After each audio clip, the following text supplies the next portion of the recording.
Comunicación, el político de Azorín. Reflexiones sobre el regeneracionismo. Comunicación presentada por los profesores María José Ramos Rovi, de la Universidad de Córdoba, Raúl Ramírez Ruiz, de la Universidad Rey Juan Carlos.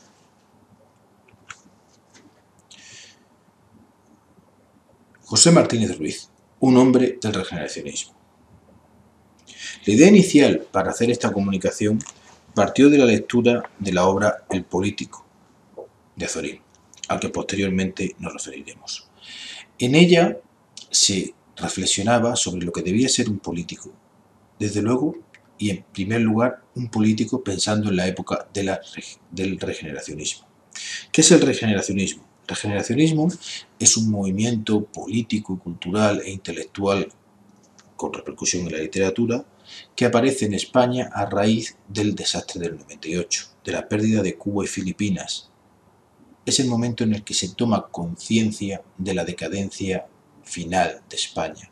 España ha ido perdiendo todo su poder internacional, toda su potencia y su presencia como una potencia mundial, y eso que se perdió en torno a la mitad del siglo XIX, de ese hecho no se toma conciencia hasta 1898. Los intelectuales y los políticos, desde ese momento, tienen una gran aspiración: regenerar España, refundarla, rejuvenecerla. El símbolo máximo de ese regeneracionismo será el joven rey Alfonso XIII. Este rey, que tomará el poder, será coronado con 16 años, dirá en su discurso de coronación: España resurgirá fuerte, poderosa y grande, como nos la presenta la historia, y yo veré logrado el más querido de mis ideales, que mi reinado represente el triunfo de la verdad, de la justicia y de la paz. Como todos sabemos, esos sueños fueron imposibles y se vieron frustrados. ¿Por qué fue imposible aquella regeneración de España, si tan fervientemente la deseaban del monarca hacia abajo todas las personas con poder y capacidad de acción en España? Pues no fue posible porque los problemas que arrastraba España eran demasiado grandes. Yo igual, como os digo ahí, como os decimos ahí, que se intentaran políticas conservadoras, liberales o incluso militares, todas regeneracionistas. Tanto el reinado de Alfonso XIII como la posterior república será regeneracionista, e incluso el franquismo tendrá su veta regeneracionista. No se podía arreglar porque era un problema que había arrancado como un problema internacional, un problema de poder internacional de España, de presencia colonial, en un desastre económico y moral como fue la derrota de Cuba, y ese problema, ese deseo de regenerar, iba asociado a un deseo de resarcirse.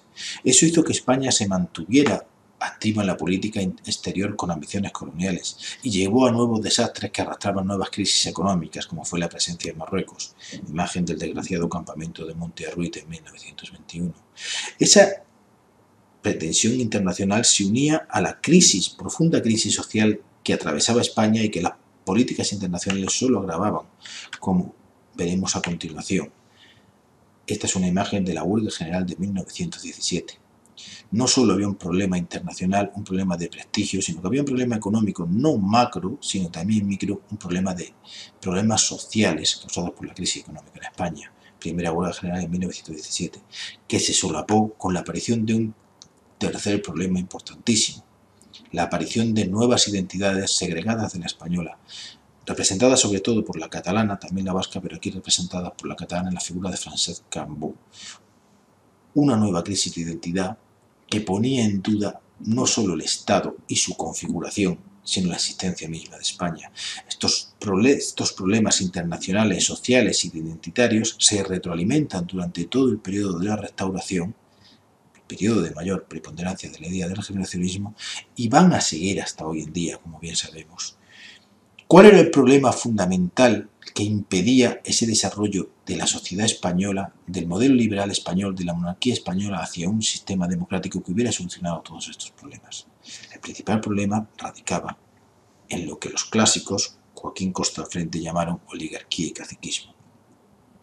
La estructura del sistema liberal español se apoyaba sobre la figura del cacique. ¿Quién es el cacique? El cacique es un potentado local que hace de intermediario entre la sociedad y el poder central del Estado.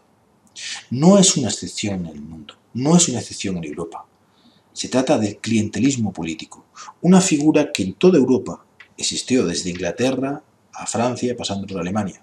La diferencia española es que mientras que en esos otros países esta figura del cacique, del clientelismo, las estructuras del clientelismo, fueron unas figuras de transición que hicieron evolucionar el sistema desde un sistema liberal decimonónico hacia un sistema democrático estándar del siglo XX, en España se fosilizó la estructura caciquil.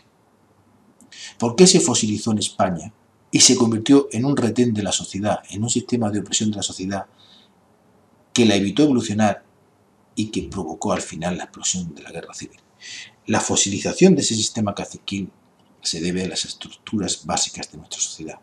La sociedad española de principios del siglo XX, la que le tocó vivir a Zorín, es una sociedad muy pobre, una sociedad con unos altísimos índices de analfabetismo. No hay sociedad civil, no hay reemplazo para las élites locales. Tenemos a una sociedad muy pobre en niveles de subsistencia, donde los niveles de analfabetismo llegan al 90%. Las únicas personas capacitadas para gestionar la función pública son estos potentados locales que tienen al mismo tiempo la riqueza y los conocimientos, los estudios.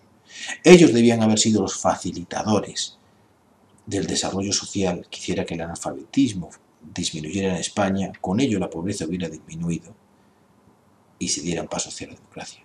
No funcionó así. Obturaron la evolución y eso llevará, como ya hemos dicho, a los dramas posteriores de la primera mitad del siglo XX.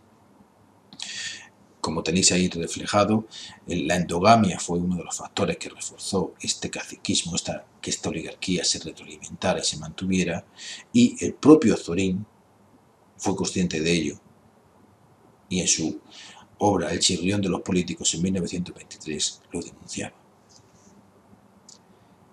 Y lo denunciaba pese a ser uno de ellos, porque como tenéis en esta imagen, José Martínez Ruiz nació en Monóvar, Alicante, en 1873, hijo de un abogado y una señora de buena familia de la provincia de Alicante. Es decir, pertenecía a esa clase social de los caciques.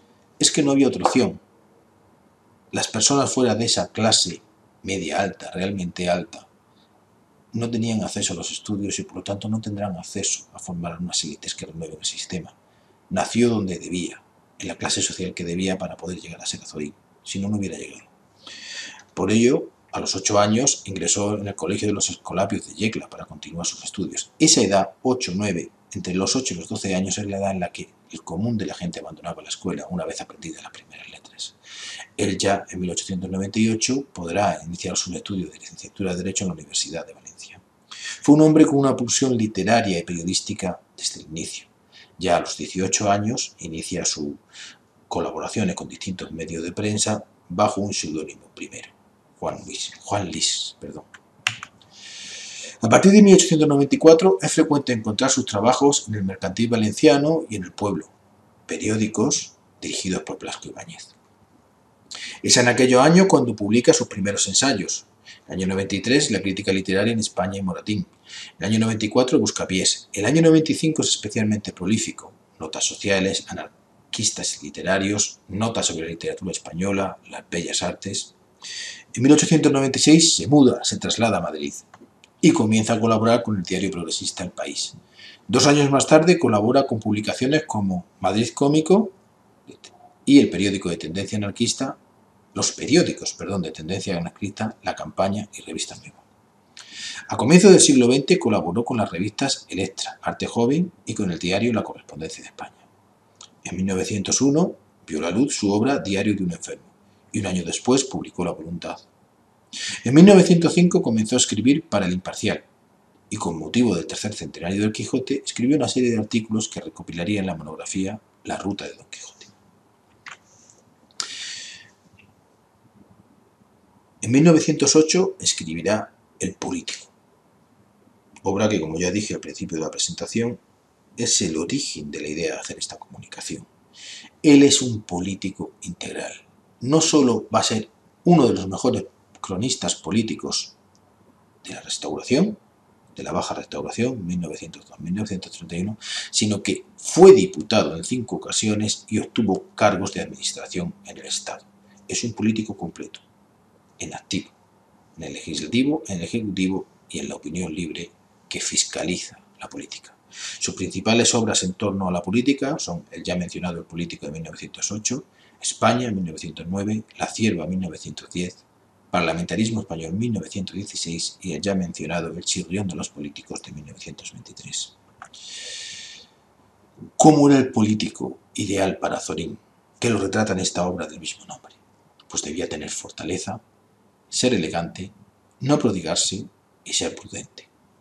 Como vemos, la antítesis del político al uso hoy en día, que excepto lo de fortaleza, que lo dejamos ahí entre comillas, debe ser común más que elegante, debe prodigarse muchísimo y debe hablar mucho en lugar de ser prudente.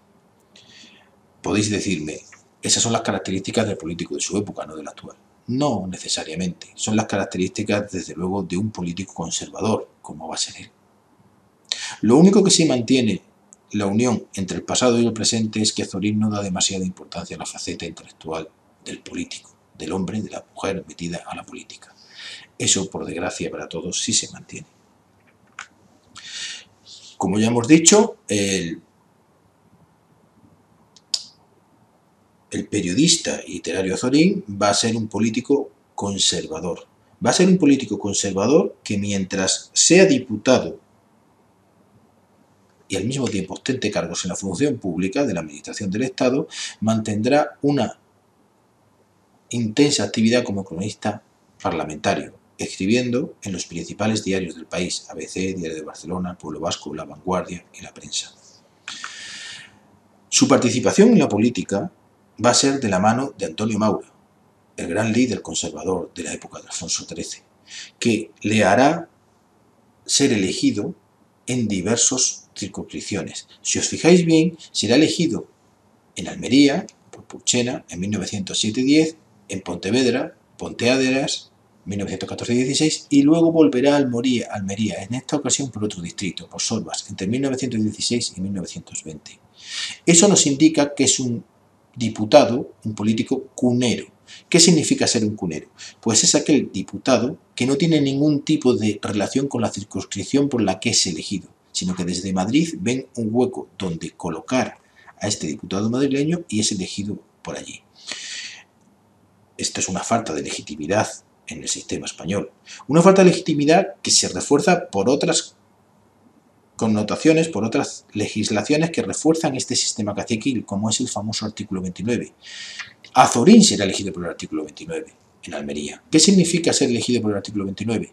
Que en aquellas circunscripciones donde no se presenta nada más que un candidato, este candidato es elegido sin que se tengan que celebrar las elecciones. Como veis, una vida política como diputado que se extenderá entre 1907 y 1920, totalmente insertado en el sistema caciquil, un cunero elegido en ocasiones por el artículo 29 y que al mismo tiempo ocupará cargos en la administración del Estado, normalmente en instrucción pública, su secretario en 1912 y llegó a ser durante solo 5 días ministro de Educación interino en el complicado año de 1918. Sin embargo, y es la labor que hemos llevado a cabo en el archivo de las Cortes, si rastreamos el diario de sesiones comprobamos que apenas participó en los debates parlamentarios. Apenas tiene una serie de intervenciones dedicadas en torno al Teatro Nacional. El resto de sus intervenciones fueron para hacer alguna precisión al debate o formular algún ruego. El fulgor político lo dejó para la prensa, para sus crónicas parlamentarias. Son muchísimas las crónicas parlamentarias que escribe durante los años previos a la Guerra Civil.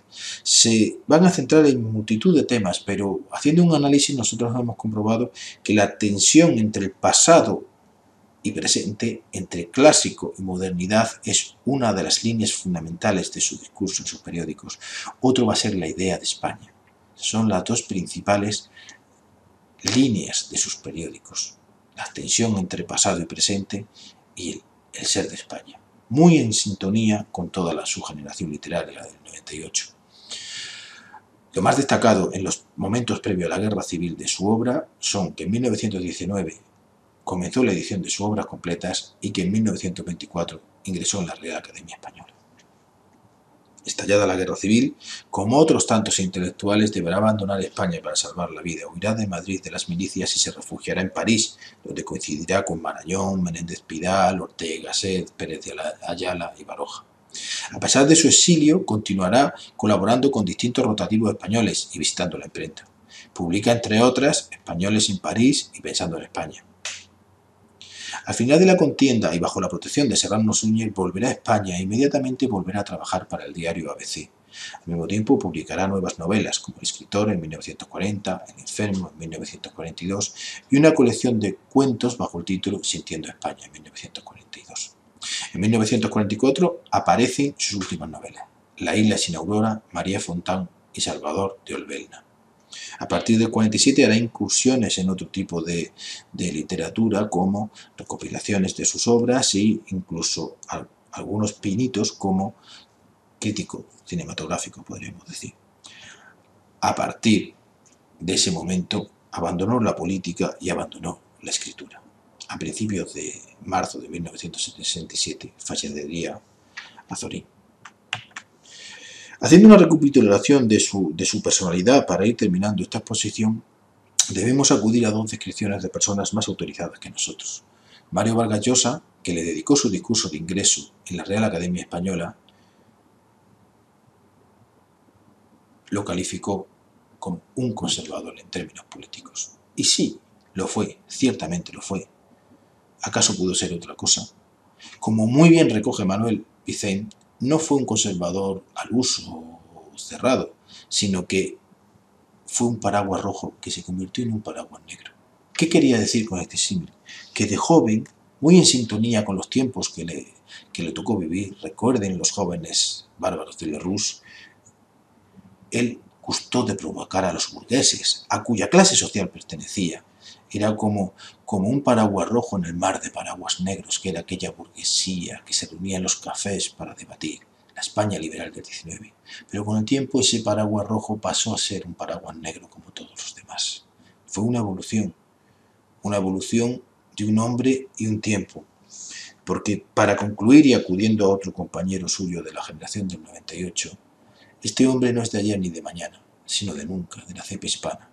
Azorín fue un hombre honrado, un magnífico escritor y posiblemente un hombre con un profundo amor a España, que a través de su obra y su trabajo en la política buscó lo mejor para su comunidad, lo que él creía lo mejor. Gracias.